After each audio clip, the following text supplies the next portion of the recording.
Alright, today's episode is all about the LP gas locker. Making a little corner cabinet in the box truck to store 2 LP tanks, 20-gallon tanks. I chose these tanks because they're really economical. You know, you can buy a brand new tank for like 30 bucks, maybe less, and I still have to buy a couple. So I'm going to put 2 tanks, and actually I think I could squeeze a 3rd tank in there so I could maybe put in a spare. But it's really designed for 2 tanks.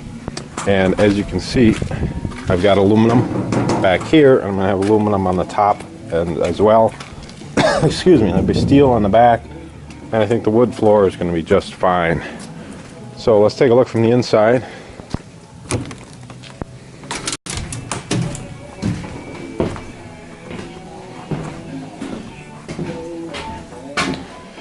So that's the hole.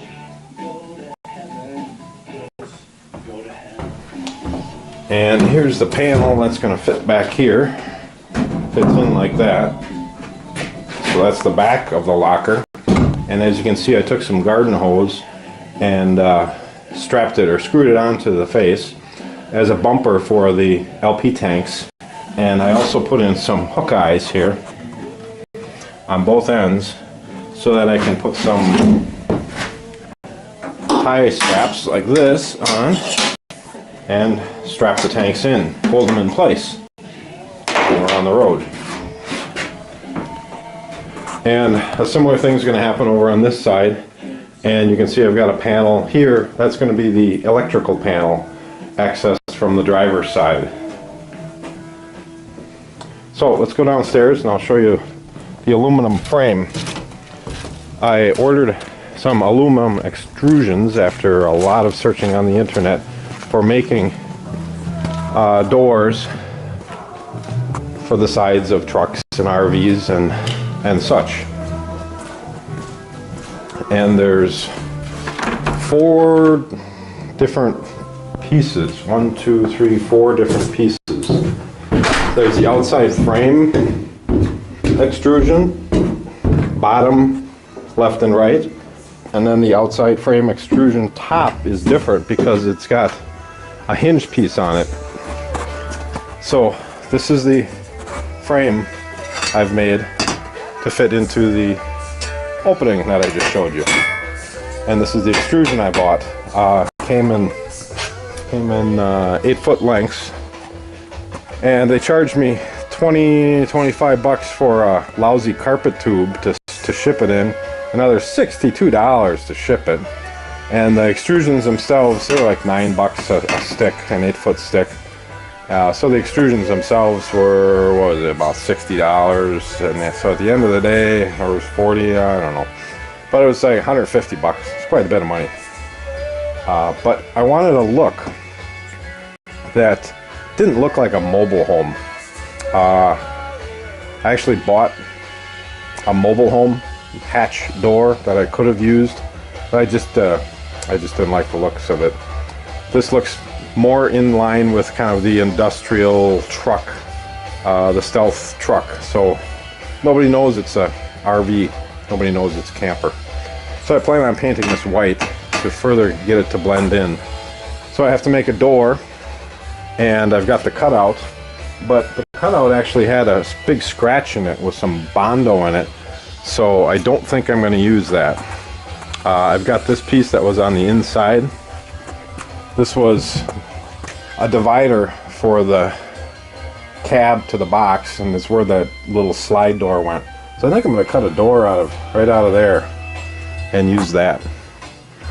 So we've got 3 different types of extrusions here. We've got the left, the right, and the bottom is one style, and then the top, as you can see here, it's got an extra little flange on it.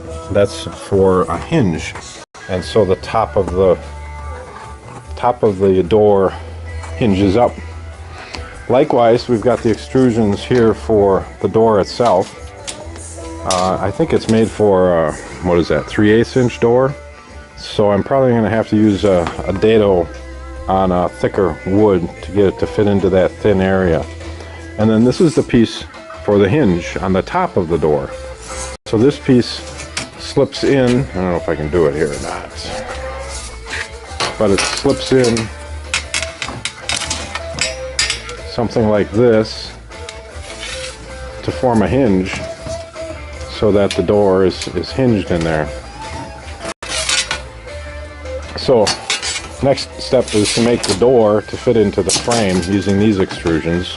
And then I've got some pieces left here for the door on the driver's side for the electrical panel. These frames are interesting too in that they are screwed together. You can see right here there's a little sheet metal screw, and you've got to get these holes drilled just right, and they're right on the hairy edge of the aluminum. But if you get them, this one's, you can see, not the best. In fact, this one kind of sucks. Some of the other ones are a little tighter. You know, my cutting the aluminum too is kind of a rough going here. I've got this 10-inch aluminum saw blade, and as you can see, it kind of gums up here. Here, take a look at this. It gums up with the aluminum. So I gotta kind of keep the blade clean, and you know, it cuts all right, but it's a little bit shaggy. So needs a little cleaning up with a file, and just use a knife, a sharp knife like this, to clean things up. So that's the door project. Catch you next time.